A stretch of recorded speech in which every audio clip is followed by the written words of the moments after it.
So basically what happened is has been this encampment of unhoused people in Echo Park, and they have, I mean, this isn't just a tent city or anything.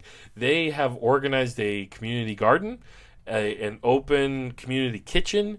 They have been trying to organize and just take care of one another. Just kind of an attempt at, uh, I mean, California gets a lot of crap all the time for homelessness, right? But there's homelessness everywhere, all throughout the United States. California has a concentration of it because of our climate, because it's easier to survive being homeless here. You won't freeze to death during the winter months, or you're less likely to anyway. People do freeze to death here in California, but we can see here the LAPD came through, and I mean, they definitely they just, I mean, cleared out this entire homeless or unhoused encampment, and there's like more than 100 people who lived there. And this story in Curbed is pretty good. It talks about these two people. Echo Park Lake had become a refuge for Zachary Coughlin and Carissa DeAngelis. After sleeping on cold, unyielding sidewalks, the couple had experienced relatively peaceful nights here among a community of about 100 people who'd pitched tents on the grass along the park paths, sharing their mornings with joggers, making loops around the water, etc., etc. But on Thursday morning, they had the park virtually to themselves. A militarized police occupation of the quiet neighborhood had been staged in the dark, with dozens of patrol cars blocking access to surrounding streets and sidewalks, and officers setting up checkpoints in residents' driveways. Overnight, the entire 16-acre park, which had just reopened 6 years ago after a $45 million renovation, had been completely walled off once again, with a bright blue banner reading, "Echo Park temporarily closed due to renovations."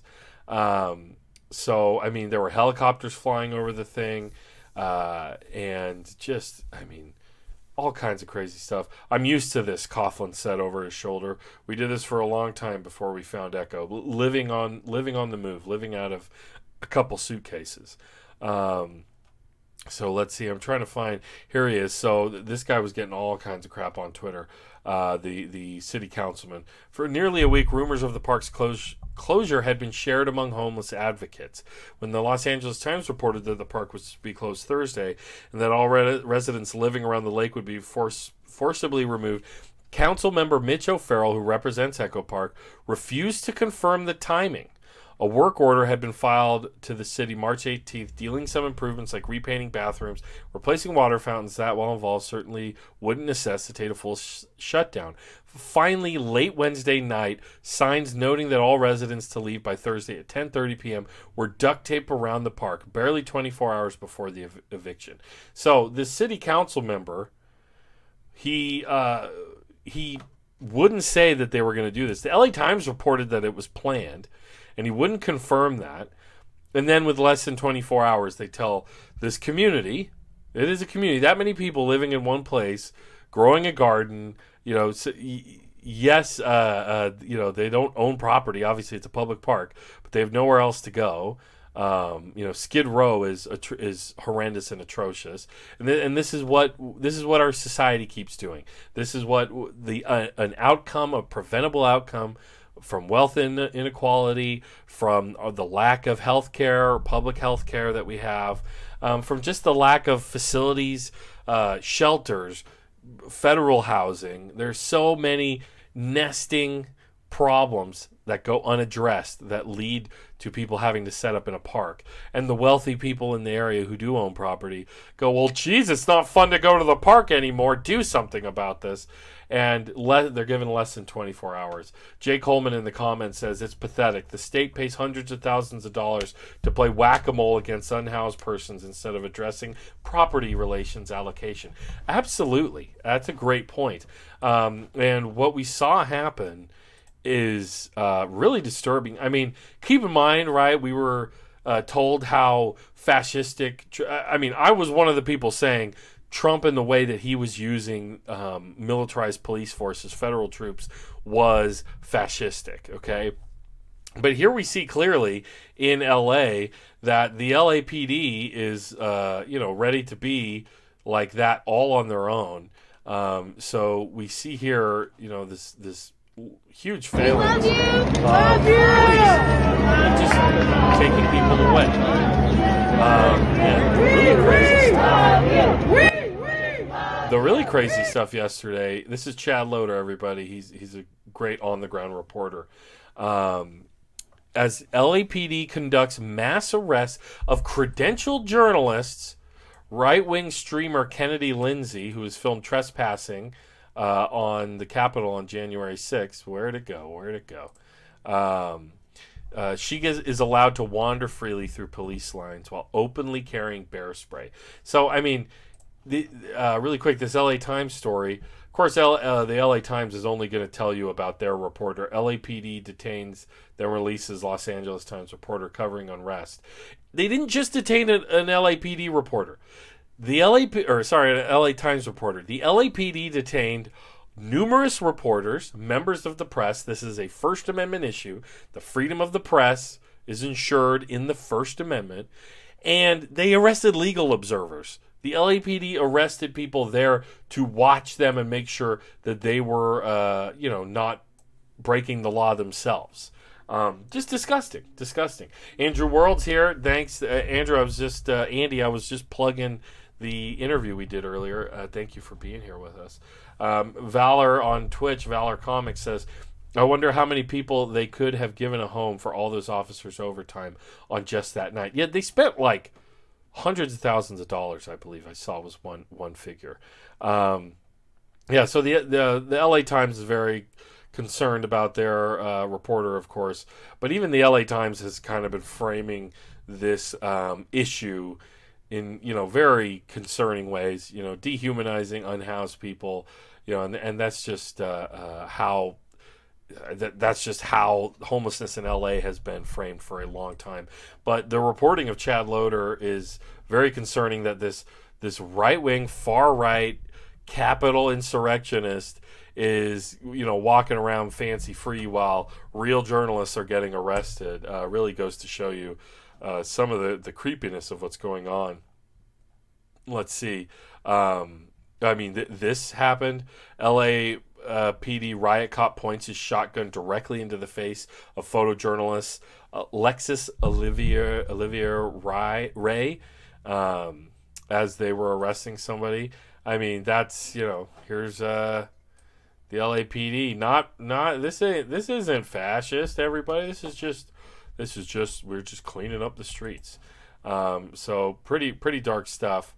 There was also what appeared to be audio from helicopters that were flying over, where people in the helicopters were joking about dumping the fuel from the helicopter onto the homeless, onto the unhoused, and lighting a match. It turned out that wasn't the LAPD helicopters. Those were news helicopters. So, again, just shows you the callousness, the indifference, not just of law enforcement and police, which is a conservative institution, but corporate media, right? And this is why anytime I hear conservative go, there's all the left-wing media, it's all left bias. How left? I don't know many leftists. You might call it liberal bias, and a lot of leftists like to point out, just because you're liberal, lowercase l, does not make you a leftist. And I mean, that's definitely one illustration. John Ross in the comments, LAPD using excessive force again, especially on journalists doing their jobs. Yeah, and I mean that's just what they're doing, what they do. And the LAPD. As a reminder, members of the media are also to obey the dispersal orders. Members of the media are to use the designated media viewing area at the northwest corner of Glendale and Park. I mean, this is just like free speech zones, right, during the Iraq war protests. You can have your First Amendment rights in this little box over here where we tell you. That's complete nonsense. And Chad Loader here is quoting SCOTUS v. Wright v. Georgia, 1963. One cannot be punished for failing to obey a command which violates the Constitution. The possibility of disorder by others cannot justify exclusion of a person from a place where he has a constitutional right to be. So, it's interesting, everything that's going on. And then, and then it looks like, so we had that one city council member who was trying to wax over everything. I don't want to go read the replies to the council member for Echo Park because they were savage. But this council member is calling out at least the arrest of journalists. James and Kevin De Leon.